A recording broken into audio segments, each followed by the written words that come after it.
Olá, sejam todos muito bem-vindos para mais uma edição do Vender, Vender, Vender aqui nesse frio gelado de São Paulo. Tô com Marcelo Barreiros. Ele é gerente de insights da Mondelez Brasil, do Clube Social, do Chocolate Bis. E hoje a gente vai falar sobre o quê? Pesquisa de mercado, a importância de pesquisa de mercado, entender esse ser humano, porque a gente que fica no marketing, fica nas vendas, fica às vezes preocupado com a técnica de vendas, Marcelo. Esquece de entender de pessoas. É isso e aí aí. eu começo com a primeira pergunta. O que é exatamente pesquisa de mercado? O que se faz em pesquisa de mercado quando a gente fala de marketing? Bem-vindo. Bacana, obrigado, João. Cara, eu acho que o primeiro ponto, né, pra gente pensar é que a gente vende para pessoas. Né? E se a gente vende para pessoas, a gente precisa entender as necessidades dessas pessoas. Né? E aí, como a ferramenta de entendimento dessas pessoas, desses consumidores, a gente tem a pesquisa de mercado, né? Que é o quê? Uma técnica para que a gente explore esses conhecimentos, explore um pouco essas necessidades, né? Aqueles desejos subjetivos que nem sempre o consumidor entende, sabe claramente ou verbaliza, mas a gente vai entendendo através das necessidades deles, né, do que eles vão trazendo no dia a dia, né, na fala, e transformando isso em produtos, em serviços para atender essa demanda latente. E é muito doido, né? Porque no meu período de professor universitário, eu sempre dei aula de cursos técnicos, de como fazer publicidade. Eu sempre falava para os alunos que a minha parte, a minha disciplina, era muito bacana, que legal, mas assim, não era mais importante do curso, porque o que fazer, depois de 3, 4, 5 anos, se transforma um pouco, mas mais do que isso, você em um livro você entende. A parte foda do marketing é entender gente, que são dos cursos de psicologia, que são dentro do própria graduação e pós-graduação, tem o curso de psicologia, história da arte, sociologia, antropologia, economia. Tudo isso é o que faz você compreender o ser humano, porque no final são pessoas vendendo para pessoas, correto? Exatamente, é isso mesmo. E eu acho que esse foi exatamente o raciocínio, né, o caminho. Eu comecei a minha carreira em pesquisa de mercado meio que sem saber o que era, né? Então, meu primeiro emprego foi no Instituto Ibope, e sem saber, fui para lá e olhei e falei, cara, era isso que eu queria ter feito, né, a minha vida, e não sabia que tinha esse nome. Então, foi uma feliz coincidência. Mas depois da minha trajetória, quando eu optei por me especializar e fazer outros cursos, eu demorei muito tempo para fazer uma pós-graduação, exatamente porque eu não queria fazer uma pós-graduação em marketing, né? Eu não queria saber como vender. Eu falava assim, o como vender eu já sei, né? Tem os 4Ps, tem as técnicas de marketing, de vendas. Eu quero saber o porquê que as pessoas compram. Por que ela compra um determinado produto de uma marca e não compra de outra, né? Então, essa subjetividade que está aí no pensamento, que nem sempre é explicado de forma tão racional, era o desejo que me movia de entender esses consumidores. Então, falar de pesquisa de mercado é falar de pessoas, e essas outras disciplinas que você colocou aí, elas são todas interrelacionadas, né? A gente precisa de uma amplitude de conhecimento para conhecer esse consumidor. E quando a gente fala de pesquisa, a gente divide pesquisa de mercado em 2 grupos. Né, as quantitativas, são os que eu vou conseguir transformar em percentuais e vou pegar quantidades, dados demográficos, e a qualitativa, que eu entro mais na qualidade da informação, não é na qualidade, porque a quanti também tem qualidade, mas no detalhamento, no 1 por 1 e assim por diante. Quais são os estilos de pesquisa, tanto quantitativas ou qualitativas, mais relevantes para um marqueteiro conhecer, um profissional de vendas conhecer? Bom, vamos lá. Acho que assim, a cada dia, né? Bom, o primeiro ponto é a pesquisa de mercado, ela ganhou um espaço dentro das companhias, e cada dia a gente vem desenvolvendo novas técnicas de pesquisa, né? Mas trabalhando nessas 2 linhagens principais, a gente tem então essa quantitativa, que de fato vai trazer as quantidades, os percentuais, e tem a sua validação estatística, e a qualitativa, em que a gente vai explorar, né, os porquês. Então, eu posso ter uma pesquisa qualitativa que me fala que as pessoas estão agindo de determinada maneira, porque alguém declarou isso, mas na quantitativa eu vou entender qual é o percentual da população que também concorda com isso. E às vezes isso é um percentual muito pequeno, né? Ou às vezes eu não dou importância para um determinado tema, porque ele surge e não é do meu interesse, mas quando eu vou para a pesquisa quantitativa, eu valido e vejo que de fato a população pensa dessa maneira, né? Então essas duas ferramentas elas se complementam. E aí, respondendo a sua pergunta mais diretamente, isso vai depender muito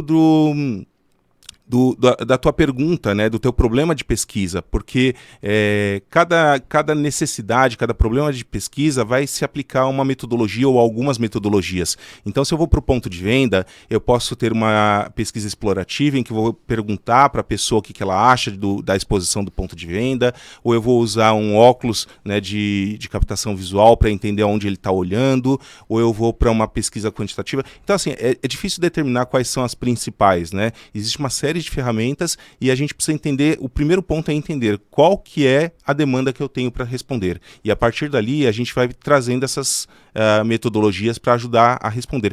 E normalmente não é uma única metodologia, né? A gente cruza metodologias para que a gente consiga uma resposta mais completa. E me diz uma coisa, quando escolher cada uma das metodologias? Você explicou um pouquinho, né? Mas quando a gente fala de quantitativa, por exemplo, você puder até explicar um pouco disso. Tem grupo focal, tem entrevista em profundidade. Qual a diferença de cada um deles e quando eu escolho uma ou quando eu escolho outra? Certo, vamos lá. Essa é uma dúvida que surge, né? Assim, qual vem primeiro? Eu deveria fazer primeiro a qualitativa ou a quantitativa, né? E isso também depende do teu problema de pesquisa, mas vou dar um exemplo aqui. Eu posso pensar assim, eu vou primeiro fazer uma pesquisa quantitativa para entender esses comportamentos. Então eu tive lá uma série de respostas, mas não ficou tão claro para mim o porquê disso. Então eu vou dar um exemplo. As pessoas do sul do país compram mais chocolates do que as pessoas do norte do país. E aí você fala, tá, mas esse por quê? É um dado real ou você está inventando? Esse é um dado real, tá? É um dado real. Aí, tanto que tem as chocolaterias do sul, elas são bastante conhecidas, ou quando a gente vai para aqui para Campos do Jordão, tem as chocolaterias. Por causa do frio? Exato, né? Então, quando você começa a perceber esse número e fala, bom, por que o sul vende mais chocolate ou consome mais chocolate do que o norte, né, o nordeste? A quantitativa não te traz esse porquê, ela te traz o número, né? E a partir dali você vai para a qualitativa explorar isso com alguns consumidores. E aí é onde a gente chega, bom, porque no sul é mais frio, né? Então, de certa forma, o chocolate te traz mais energia. No norte, no nordeste é muito calor, o chocolate derrete muito fácil, então tem que ser conservado na geladeira, as pessoas não se sentem então à vontade de ficar comendo chocolate toda hora. Então, ela ajuda a responder o porquê dessa diferença numérica que a gente viu de regiões. Mas o contrário também pode existir. Eu posso primeiro perguntar para várias regiões, né? Você come chocolate? Você come chocolate? Aí eu começo a perceber que as pessoas falam que elas comem mais chocolate no sul do que no nordeste, né? Elas estão falando isso nas entrevistas que a gente faz. E aí eu falo, tá bom, mas eu entrevistei um grupo, sei lá, de 5, 10, 15 pessoas. Será que esse número de fato é representativo no Brasil? E aí eu vou para a quantitativa para validar estatisticamente esse número. E por que é importante validar? Porque isso define muito da minha estratégia de negócios, né? Se eu sei desse porquê, mas eu não sei de fato o quanto isso representa estatisticamente, eu posso investir uma grana muito grande e chegar lá não fazia sentido, porque não era uma resposta que tivesse uma relevância naquela região, é só uma percepção. Então, tem essas duas questões, e a gente estava falando um pouquinho, né, sobre focus group ou entrevistas em profundidade, né, só para a gente classificar.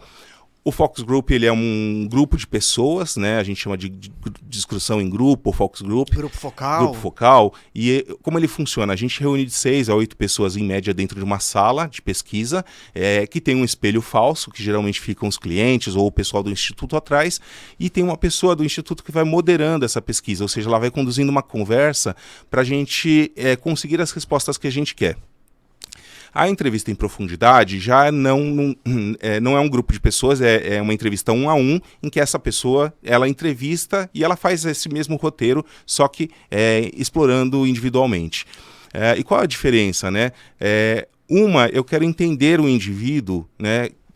por ele só. No Focus Group eu quero um debate, eu quero de fato confrontar as opiniões para ver se o que uma pessoa está falando também é válida pela outra, ou se essa outra tem uma outra percepção, porque às vezes a gente está falando de uma diferença de homens e mulheres, de classe social, né? Então é importante a gente ter esse debate até para gerar mais insights. Às vezes as pessoas nem pensaram em determinados pontos, mas quando começa-se uma discussão ali no meio do caminho, elas param e pensam e falam, poxa, é verdade, eu não tinha pensado, a minha realidade não é essa, né? E tem uma coisa interessante que no meio da pandemia começou a crescer com muita força esses grupos focais ou então entrevista em profundidade à distância, né? Isso. Que você entra numa sala de Zoom ou de qualquer Meet e faz esse grupo focal com as pessoas.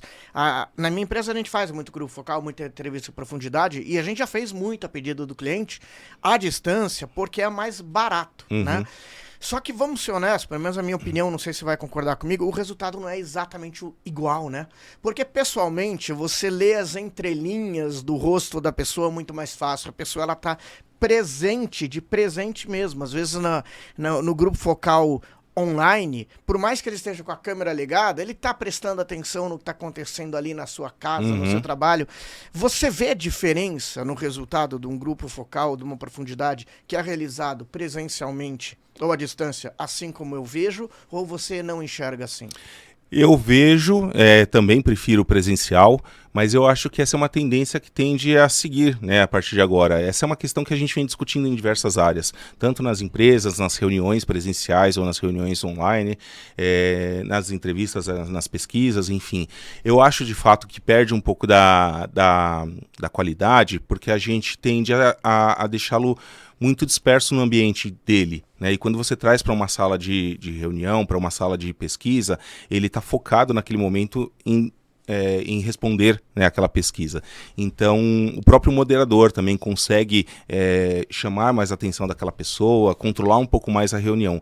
Agora, o fato é que a tecnologia está aí, né? É inevitável que a gente se adeque a isso. O que a gente precisa é minimizar os impactos que surgem nesse online, e essa é uma tendência que a gente vai aprender com o tempo, porque a gente teve que cair de repente ali nessa pesquisa online e tem que agora entender como controlar esse ambiente, essas pessoas, manejar essa fala de um e do outro, né? A gente percebe que em alguns momentos as pessoas fecham a câmera porque alguém em casa chamou a atenção, pediu para falar alguma coisa. Então o papel da moderadora é muito importante para que ela mantenha todo mundo ativo ali na reunião online, né? E quando você fala de grupo focal, você falou, são salas de 6 a 8 pessoas. Quando a gente fala da quantitativa, o número cresce muito. Mas tem uma dúvida que muita gente tem, e antes de trabalhar com pesquisa eu também tinha, que era aquele, poxa, o Brasil tem 210 milhões de pessoas. Aí a gente vê uma pesquisa política ali no Jornal Nacional, no Jornal da Record, no Jornal da Band, falando do resultado que é esperado nas votações. Entrevistamos 2.347. Como que 2.347, número fictício, trouxe aqui da minha cabeça, mas é mais ou menos isso, consegue representar 210 milhões, Marcelo? O que acontece é assim, a gente tem um desenho estatístico, né, de um número de pessoas que, a cada X pessoas que eu entrevisto, ela representa X número da população. Então, assim, dando um exemplo muito simplista aqui, né, mas que acho que ajuda a representar. Quando você vai fazer um exame de sangue, né, você vai tirar o seu sangue inteiro para dizer que você está com determinada situação ou com uma determinada doença, ou você tira uma amostra e aquela amostra te fala como é que está o sangue do teu corpo inteiro, né? Você tira um pouquinho lá, você tira um vidrinho e aquilo te diz. Então, o papel da pesquisa é basicamente esse também, né? A gente tira uma amostra que vai representar o todo.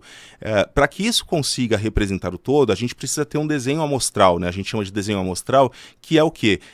O número de pessoas que eu vou entrevistar, ele tem que ser equilibrado por classe social, por sexo, por idade, por renda, de uma determinada maneira que represente localização, que de uma determinada maneira que represente o desenho da população brasileira, né? Então, acho que a grande questão aqui que a gente tem que tomar o cuidado e que eu tenho visto muito se perdendo atualmente é o rigor metodológico, né? A gente precisa garantir que esse rigor metodológico esteja desenhado de tal maneira que, de fato, ele represente essa população.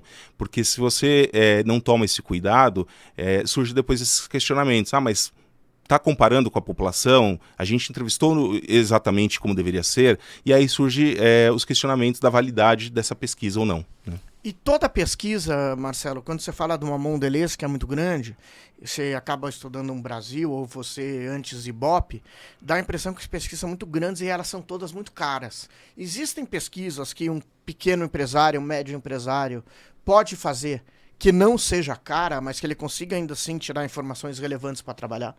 Sim, tem sim. A gente, claro, é muito do que a gente está falando aqui, né? Depende da proporção que eu quero dessa pesquisa, do nível de segurança que eu quero dessa pesquisa, ou se ela é só uma exploração, é para ter uma ideia, alguma coisa assim. Então, tudo depende do nível de informação que eu preciso. Então, assim, se é só para eu explorar, eu posso fazer algumas entrevistas, eu posso mandar um questionário online, eu posso começar a explorar, porque de fato o que a gente está querendo aqui é uma exploração, é entender um pouco dessa percepção desse consumidor, né, que eu tô trabalhando. Agora, se eu de fato preciso de um rigor metodológico, em que eu preciso garantir que de fato aquele número está correto, eu preciso abrir mais entrevistas, eu preciso fazer. Então, assim, você consegue fazer pesquisa com pouco dinheiro. Agora, eu posso também fazer uma pesquisa que represente o Brasil, que represente todas as classes, que represente todas as cidades, né? Então, tem sim, né? Eu acho que a vantagem hoje da internet, ela aproxima, né, esse pequeno empresário, essa pequena empresa, desses consumidores. Então eu posso sim disparar uma pesquisa, eu posso disparar uma enquete, tomando cuidado, né, porque o que eu falo é assim, não adianta eu só disparar essa pesquisa no meu grupo do Facebook. Eu tenho um viés que são os meus amigos que estão respondendo aquela pesquisa. Eu preciso garantir que quem vai responder, de fato, são pessoas aleatórias, né? A grande questão da pesquisa é essa aleatoriedade. Senão, eu tomo decisões baseadas nos meus amigos. E aí, quando eu vou para o mercado aplicar esse resultado, não traz esse retorno. E eu falo, poxa, mas o que aconteceu? Eu testei essa pesquisa, fiz em pesquisa. Fez com seus amigos de Facebook, com seus conhecidos, né? E a gente tem um viés que geralmente os amigos tendem a falar bem, porque querem que o teu negócio seja elogiado, tem medo de falar mal e você ficar chateado, né? Então, esse é o cuidado. Eu tenho uma preocupação com essas pesquisas online por causa do viés que você fala e pela falta do rigor metodológico, porque às vezes no online você perde o que você acabou de falar, que é a aleatoriedade. Isso. Porque quando eu pesquiso no meu grupo de WhatsApp, de Facebook, de Instagram, de TikTok, eu tô entrevistando muitas vezes, como você disse, meus amigos, e os meus amigos são pessoas que pensam como eu. Exato. Então a chance de termos pensamentos parecidos e não representar o real é muito grande. É isso. E até quando o cliente chega e fala assim, não, eu tenho uma mailing de 5 mil nomes, eu vou disparar a pesquisa para eles, eu também fico com receio. Te falo por quê. Quando chega um e-mail para mim para responder pesquisa, Marcelo, eu mesmo, também trabalhando com pesquisa, eu não respondo, porque eu acho chato. Sim. Eu respondo quando? Quando é uma empresa que eu gosto muito, aí eu falo, vou responder o que eu gosto deles. Ou quando eu tô muito puto da vida com eles, que aí eu vou descer a porrada. Então, no final, aquele cara que tá ali no tudo bem, não sou apaixonado e não odeio, talvez não responda. Então, Exato. o simples fato de eu mandar por e-mail marketing já seleciona um público errado, que é quem tá pé da vida comigo, quem tá muito feliz. Então, às vezes, eu acredito que o jeito certo não tem outro jeito. É você, às vezes, pegar um telefone aí, um por um, é você selecionar bem público. E isso é mais caro e isso é trabalhoso, não tem jeito. Sim, e é assim que as pesquisas funcionam mesmo, né? Então, se a gente vai para pesquisa, vamos pensar antes da pandemia e tudo mais, né? As pesquisas quantitativas, por exemplo, elas eram feitas onde? Em terminal de ônibus, na saída de um shopping, elas são feitas em lugares de grande fluxo de pessoas, porque num terminal de ônibus, por exemplo, vem gente da cidade inteira. Então você não está fixando só num determinado bairro, né? Você vai pegar gente que vem de todos os lugares, na saída de um shopping. É isso, tem todas as classes que estão ali frequentando. E fazendo ainda uma pré-seleção, porque dependendo do shopping, eu já sei mais ou menos até o perfil de público que está ali. Exato, né? Exato. Então a gente procura lugares populares, né, assim, porque você consegue pegar de todos os lugares. Agora, esse ponto, né, de você colocar aqui, se eu respondo se eu gosto muito da empresa ou se eu estou muito puto da vida com a empresa, é um fato que existe, né? E isso, por exemplo, eu costumo falar do saque das empresas. As pessoas só ligam no saque se elas estiverem muito putas da vida, né? Dificilmente liga para elogiar, né? Então, a gente tem que olhar com parcimônia. A pesquisa também tem esse viés, né? E quando a gente consegue, então, que as pessoas respondam à pesquisa, geralmente é oferecido algum benefício para ela, assim, um incentivo, né? Porque, de fato, ficar respondendo pesquisa de 30 minutos ali é muito chato.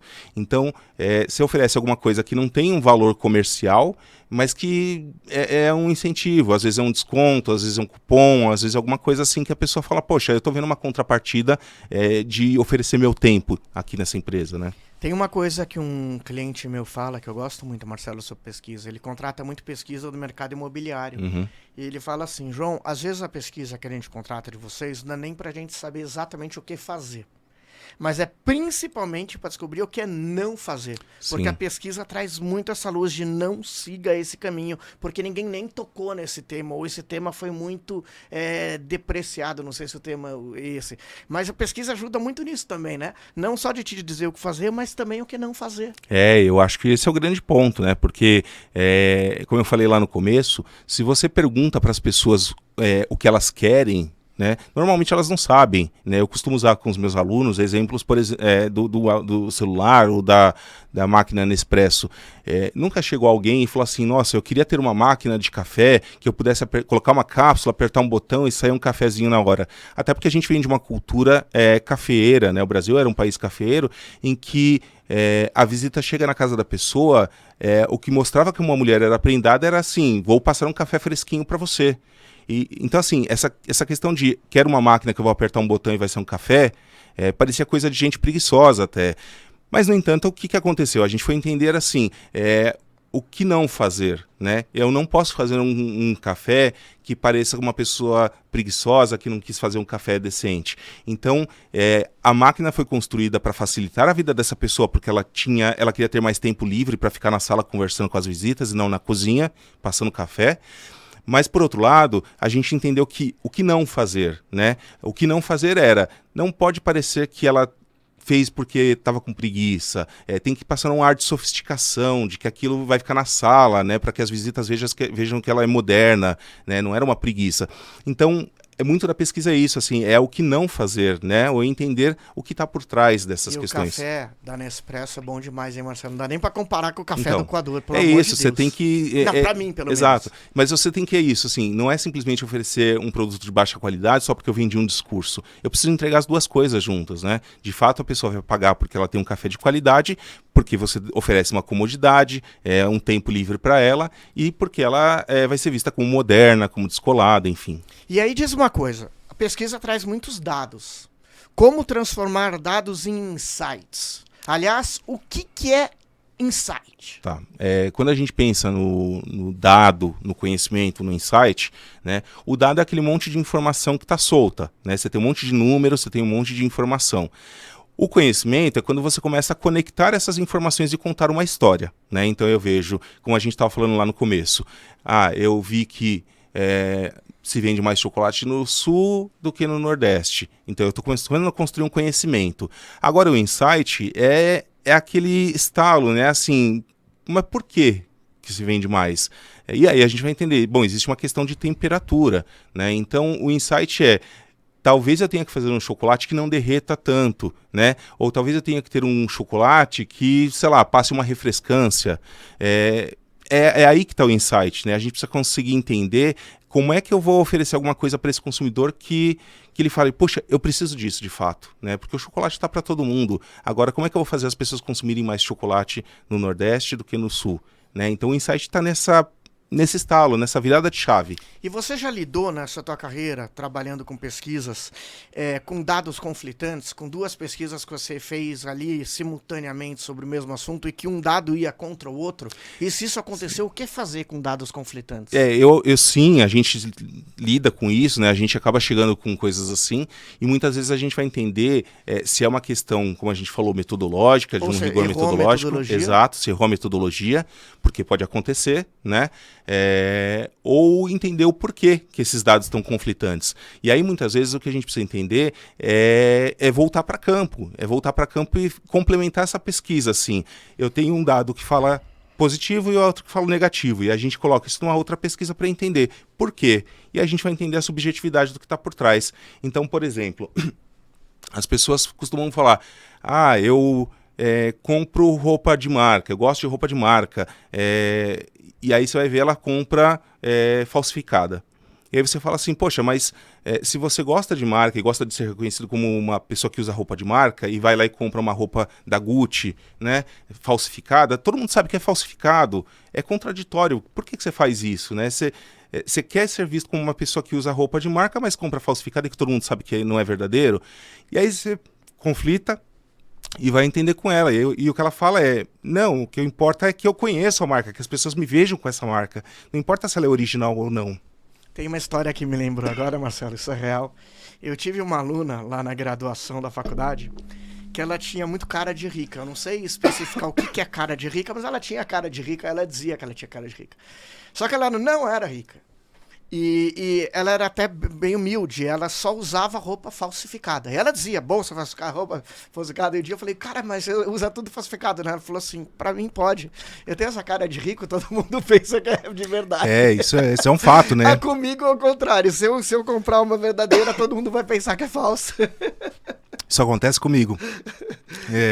Eu tenho uma irmã... Olha o cara morrendo aqui na tosse. Fuma, né? Filho. Perdão. Fuma! Eu tenho uma irmã que trabalha na Nike e sempre trabalhou em roupas de moda, né? Adidas, Puma. Então ela conseguia com desconto, bazar, essas coisas. E por mais que eu usasse a roupa original, as pessoas achavam que era falsificada, assim, você não pagou tanto na roupa. Poxa, eu paguei, né? É original. Mas tem um pouco disso, né? Esse é um viés cultural. Tem pessoas que elas têm uma cara de rica e as pessoas acham que ela que de fato ela está pagando tudo aquilo, né? Outras não, ela pode ter feito parcelado o iPhone não sei quantas vezes e você acha que não, ela comprou usado, ela ganhou, não foi ela, né?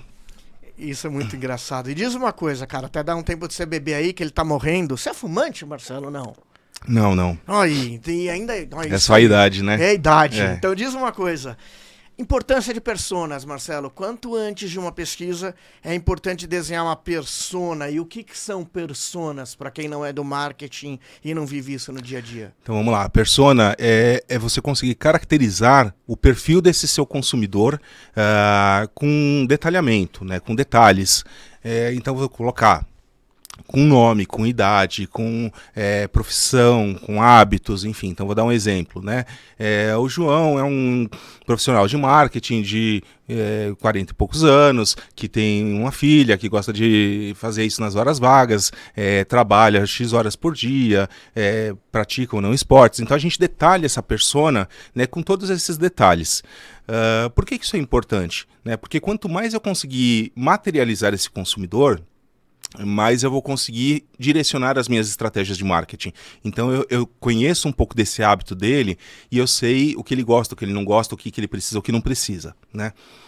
As personas, elas não são desenhadas aleatórias, né? Elas podem ser desenhadas com uma expectativa de quem eu quero atingir, de quem eu quero alcançar, mas geralmente elas são baseadas em pesquisas, né? Que trazem já algumas características de quem é o meu consumidor atual, né? Ou da concorrência, e aí eu desenho essa persona para eu entender para quem que eu estou vendendo, né?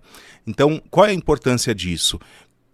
Quanto mais eu souber, mais assertivo eu vou ser, né? Então, eu não vou desenvolver um produto para quem tem tempo livre para usar e quer fazer trabalhos manuais, sendo que o meu cliente é uma pessoa que não tem tempo, que quer praticidade, né, e não importa. Então vamos pegar um exemplo de uma coisa que está muito na moda. Essas casas de bolos prontos, né? Antigamente as pessoas gostavam de fazer bolo em casa, aquela coisa. Hoje você olha e tem um monte de casa de bolo pronto. Se essa pessoa não tivesse entendido para quem ela vai vender, ela ia vender massa de bolo no supermercado. Mas ela entendeu que existe um nicho de pessoas hoje que não quer fazer, que não quer aquela bagunça na cozinha ou não sabe fazer e prefere comprar pronto. Ela vai pagar mais caro, mas ela tem essa praticidade. E nem é tão mais caro, Não né? é, Até o preço exato. ajustado para essa realidade. Exatamente, então você vai pagar 20, 25, 30 reais. Não é aquele bolo caríssimo de uma confeitaria. Não, é o bolo de fubá, do café, aquela coisa, né, do dia a dia, o bolo de laranja. Mas é isso, assim, eu tenho tempo para fazer isso, eu trabalho, estudo, cuido do filho, assim, que horas que eu vou fazer um bolo? Ou não quero ter esse trabalho. Então eu vou lá e compro 20, 25, tá ok, tá justo. Então o que eu quero dizer aqui é que essas empresas começaram a olhar esse nicho e falar, opa, existe uma persona aqui que não está sendo coberta. Né? Então, se eu oferecer um bolo assim, justo, por um preço justo, eu posso alcançar esse público. E diz uma coisa, quanto você acredita que uma pesquisa bem feita ajuda no resultado final da empresa no sentido de vendas? O quanto uma pesquisa ajuda a vender produtos? Eu acho que totalmente, a gente estava falando no começo da nossa conversa que a gente deveria entender de pessoas, né? Porque são pessoas, são consumidores, e se eu não entendo, eu não sei por que eu estou vendendo. Mas eu acho que o principal aqui a gente pensar é que existem dois caminhos. Eu posso desenhar uma pesquisa para lançar um produto, né? Mas eu posso fazer uma pesquisa para entender por que eu não estou vendendo. E entender por que eu não estou vendendo pode ser uma questão de preço, pode ser uma questão de disponibilidade no ponto de venda, pode ser que a embalagem não é tão atrativa.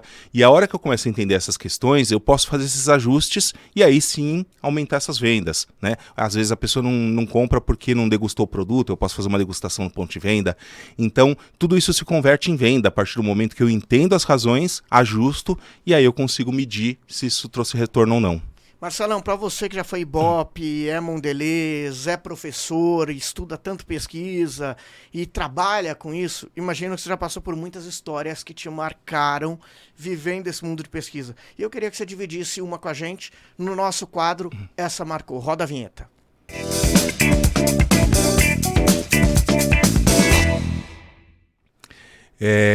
Eu acho que, enfim, tem uma série. Viver com pesquisa é uma série de histórias, né? De histórias que marcam. Então, eu já tive situações de pessoas que foram pro Focus Group, e geralmente a gente coloca algo para comer durante está sendo debatido ali, né? E aí você vê a pessoa pegando o salgadinho, a coxinha, enfim, e colocando na bolsa para levar para casa, né? E você fala, no final você vai perguntar, fala para ela, olha, se você quiser levar, pode levar, né? Mas por que você está guardando? Ela fala assim, porque meus filhos não têm muito o que comer em casa. Então, esse tipo de coisa marca porque foge da nossa realidade, né? A gente não está acostumado a lidar com uma situação frente a frente assim. Mas já vi situação também, quando a gente fala de insights, por exemplo, em que a gente pensa assim, bom, eu vivi essa experiência, né, quando eu fui em Ibope, isso há 20 e poucos anos atrás. Um sabão em pó não custa caro, né? A pessoa vai comprar o da melhor qualidade porque limpa melhor. E aí a gente começa a entender que a pessoa comprou mais barato. E por que ela comprou mais barato? Porque ela faz a conta no final assim, bom, se eu economizar R$2 aqui, R$3 ali, mais R$5 aqui, é a parcela do beliche que eu vou pagar do meu filho. Né? Então, acho que eu estou trazendo essas histórias porque a gente vive numa bolha que não tem contato com essa realidade. E essas coisas nos humanizam, nos trazem para uma realidade que fala assim, de fato eu preciso entender de pessoas. Se eu fosse entender só de produtos, eu ia colocar uma propaganda, alguma coisa que faz com que ela compre. E no final não é isso, né? No final ela tem que equilibrar um salário mínimo para 3, 4, 5 pessoas dentro de uma casa, que a gente não vive essa realidade e não consegue contextualizar. E é muito doido, assim, eu sou casado há 10 anos e de vez em quando a minha esposa me surpreende. Eu tenho minha filha de 3 anos que eu vivo com ela o dia inteiro, ela me surpreende. As pessoas que vivem com a gente nos surpreendem, né? Positivamente também. Imagina outras, conhecer gente é muito difícil, é muito difícil. Então, e ainda no mundo que a gente vive, que é uma bolha, a mídia social te faz você só ver aquilo sobre o partido político que você gosta, o time que você gosta e as coisas que você gosta, pesquisas se tornam cada vez mais fundamentais para tentar acabar com achismos. Sim. Porque a gente tem cada vez mais certeza das coisas, enquanto na verdade a gente devia ter cada vez mais dúvidas, porque o mundo está cada vez mais plural. Mais plural, exatamente. E as necessidades cada vez mais afloradas, os desejos, né? Porque hoje, se antigamente a gente vivia num mundo em que as tendências tendências demoravam para chegar no Brasil, né? Então lançavam uma moda na Europa, levavam 1, 2 anos para chegar aqui. Hoje os lançamentos são feitos simultaneamente, né? Então, ao mesmo tempo em que está lançando alguma coisa na Europa, você pode estar na internet vendo o lançamento. E você quer isso nessa hora, você não quer esperar 1, 2 anos. Então, para o nosso lado, como empresa, a gente tem um desafio muito grande, né? Porque se eu perder esse timing, provavelmente outro vai vir, vai fazer, então eu tenho que estar antenado com essas coisas. E a gente fala muito, né, Marcelo, que pesquisa a fotografia do momento, porque depois pode ser que mude, né, o comportamento das pessoas. Existe um prazo de durabilidade de uma pesquisa ou isso não existe, ou varia de segmento, varia de pesquisa, assim por diante? Varia, João, porque tem vários tipos de pesquisa, né? Então tem aquela pesquisa que é para responder aquele problema pontual. Tem aquela pesquisa que vai te trazer um pouco do comportamento que está acontecendo nesse momento. Então uma pesquisa que pode ter uma validade de uns 3 anos aí. Agora existem as pesquisas de tendência que ela vai te ditar o que está para vir. E aí essa tendência pode durar alguns anos para chegar. Então depende muito, mas tem todo tipo de pesquisa, né, e Como de validade. Pode acontecer em pesquisa política, que em uma semana você vê mudança do comportamento do eleitor. Então é muito rápido, né? Isso, e as tendências, as pesquisas de tendência, por exemplo, elas também mudam de acordo com a realidade social. Ninguém imaginava que viria uma pandemia desse jeito. E de repente as pesquisas que apontavam um comportamento muito mais externo, né, mais da rua, curtindo e tudo mais, se voltou para dentro de casa. E o dinheiro que as pessoas gastavam na rua, elas passaram a reformar a casa porque elas tinham que passar mais tempo ali, tinha que ter um lugar para trabalhar. Então, o que a gente tem que olhar é muito esse comportamento social, né? Esse comportamento social vai nos ajudar a direcionar, né, as nossas estratégias. E quando a gente fala de pesquisa, a gente tem uma parte de ética e privacidade, né, Marcelo? Como é que a gente consegue garantir para os participantes de pesquisa essa privacidade? Que o que ele se abrir teu coração numa sala com outras 6 pessoas ou só para você, não vai vazar dizendo o Marcelo falou isso ou aquilo. Como se garante essa privacidade? A gente tem aqui no Brasil, né, um órgão, que é uma associação, que é a ABEP, Associação Brasileira de Pesquisa, que reúne, né, então, os dados dessas pessoas que respondem pesquisa. Isso tanto para o pesquisador quanto para a empresa, né, porque a gente começa a olhar, quando a gente vai chamar alguém para uma pesquisa, você consulta na ABEP se essa pessoa participou de pesquisa recentemente, se ela é quase que uma profissional, né, responde um monte de pesquisa, então ela já fica meio que viciada na técnica da pesquisa e ela tende a responder coisas que ela acha que vai agradar a empresa, né, alguma coisa assim. Então a gente consulta para que de fato ela tenha um intervalo de uma pesquisa para outra, mas também para o pesquisador, para o pesquisado, né? Em que a gente tem lá um código de ética em que a gente garante para ele que esse dado não vai ser vazado. Então, ele assina um documento, ele fica com uma cópia desse documento também, e se alguma coisa acontecer, ele pode acionar juridicamente, porque, poxa, vocês me consultaram, vocês me pediram uma autorização, e de repente esse dado vazou. Então, se a gente precisa de fato usar um depoimento para alguma coisa, esse consumidor, esse entrevistado, ele precisa de fato estar ciente e concordar com isso. E depois que se realiza uma pesquisa de mercado e tem os dados na mão, quais são os próximos passos que uma empresa segue? A gente olha esses dados sempre compilados, então a gente nunca olha o João, a Maria, o Marcelo, né? Então a gente olha o comportamento geral. E depois que a gente tem essas informações, você, até usando o exemplo que você falou, né, a pesquisa é uma fotografia, né, a gente costuma brincar que a pesquisa é uma fotografia, mas a área de insights ela tem que ser o GPS. Né? Porque não dá para eu ficar olhando para trás e ficar com o saudosismo daquela foto, né? Eu preciso de fato usar essas informações para direcionar o caminho da empresa, para mostrar qual é o caminho que ela precisa percorrer. Então, respondendo à tua pergunta, quando eu tenho uma pesquisa, eu como um gerente de insights, eu vou sentar agora cruzando com a estratégia da empresa e vou falar assim, bom, a empresa quer alcançar X número lá na frente, ou ela quer alcançar um determinado comportamento lá na frente. Pegando o exemplo da Mondelez, eu quero ser uma empresa que vende snacks, que vende esses salgadinhos, chocolates, enfim, né, essas guloseimas, mas que tenha um apelo mais sustentável, mais saudável. Então eu vou tentar entender em pesquisa o que as pessoas estão querendo, elas valorizam uma embalagem mais reciclável, elas valorizam um chocolate sem açúcar, e com isso eu vou direcionando as estratégias da companhia com o resultado dessa pesquisa. Então o que a gente faz é traduzir agora esse resultado de pesquisa em insight e direcionar as estratégias da companhia com base nessa pesquisa. Marcelo, eu tenho um quadro aqui que é o Vai na Minha, que é quando a gente pede para o entrevistado dar uma dica de livro, ou de série, ou de filme para quem está assistindo a gente. E no teu caso deve ter sido interessante você escolher alguma coisa, que você é um leitor voraz, né? Quantos livros você lê por mês? Poxa, por mês? Uns 7, 8 mais ou menos. Uns 7, 8. É uma coisa doida. O cara lê. Mas é impressionante. Se você seguir na rede social, toda semana tem uma análise de um livro. E eu vou marcando, então não é aquela leitura superficial, não, né? Vai uma análise, é de tudo. O livro de todos, de tudo. Então, claro que você ia trazer uma dica de livro. Eu vou pedir para você apresentar lá pra gente, mas antes roda a vinheta.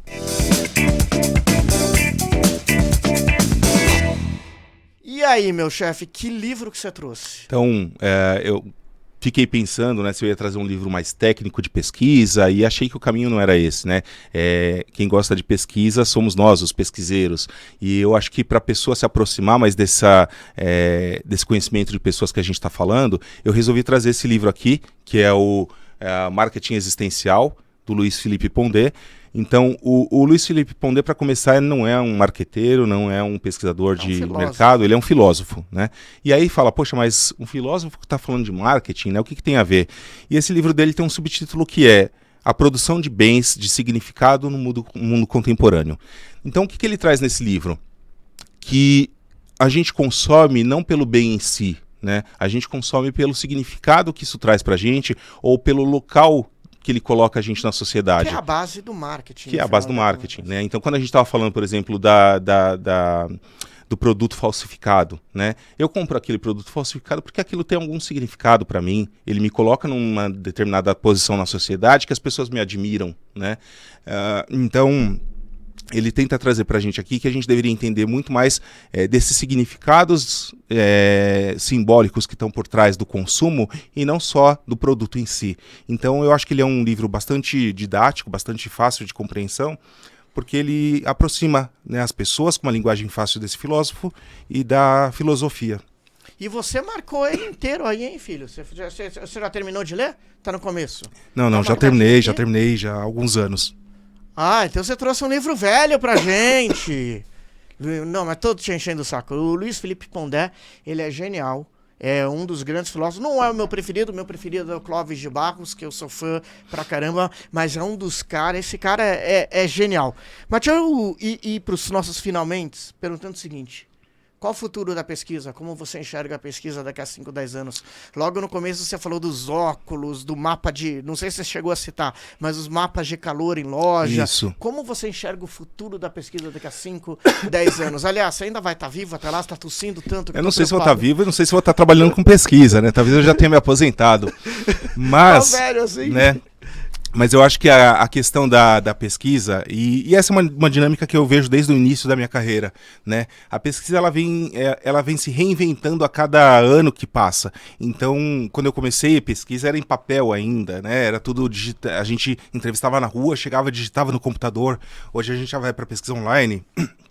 Hoje a gente tem a neurociência, hoje a gente tem uma série de novas técnicas e ferramentas que reinventa a pesquisa dia a dia, né? Por exemplo, uma das coisas que surgiram agora com a inteligência artificial é que talvez você não precise pesquisar pessoas, né? Então a própria inteligência artificial, ela cria as respostas baseadas na persona que você desenhou. Então assim, eu quero saber a opinião de um grupo de pessoas que tem esse comportamento, essa necessidade. E ela já traz.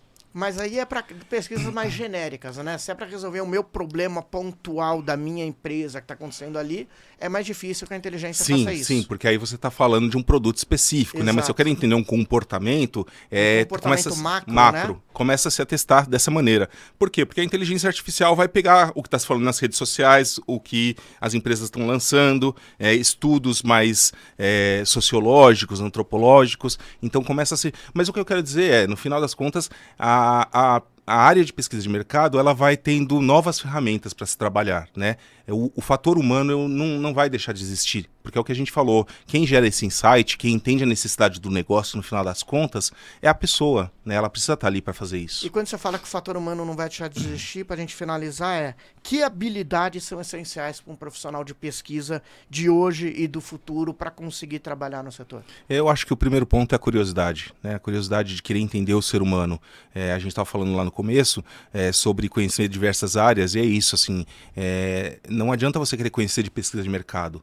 Você precisa saber as técnicas, você precisa conhecer isso, mas no final você precisa entender sobre mudanças sociais, sobre comportamento, sobre desejos, sobre sociedade, sobre religião, sobre política, porque tudo isso influencia, né, as decisões. Então acho que a principal habilidade é a curiosidade e essa leitura, né, dos dados, conseguir conectar esses pontos e contar essa história, né, esse storytelling, porque no final das contas que nem a gente falou no começo, eu posso ter os dados soltos, eu posso construir um conhecimento e eu posso gerar um insight. E se eu não conseguir fazer esses 3 pontos, eu vou morrer com um monte de informação que não me diz muita coisa, né? Marcelo, brilhante, obrigado demais pela presença. Quer deixar algum recado aí? Eu acho que o recado que eu deixo é: não se prendam a uma única área, né? Eu trabalho com vendas, então eu vou falar de vendas, ou eu trabalho no marketing, eu vou pensar nas técnicas de marketing. Cada vez mais como profissional, a gente tem que ser profissional multi-habilidades, né? Então a gente precisa entender um pouquinho de cada área.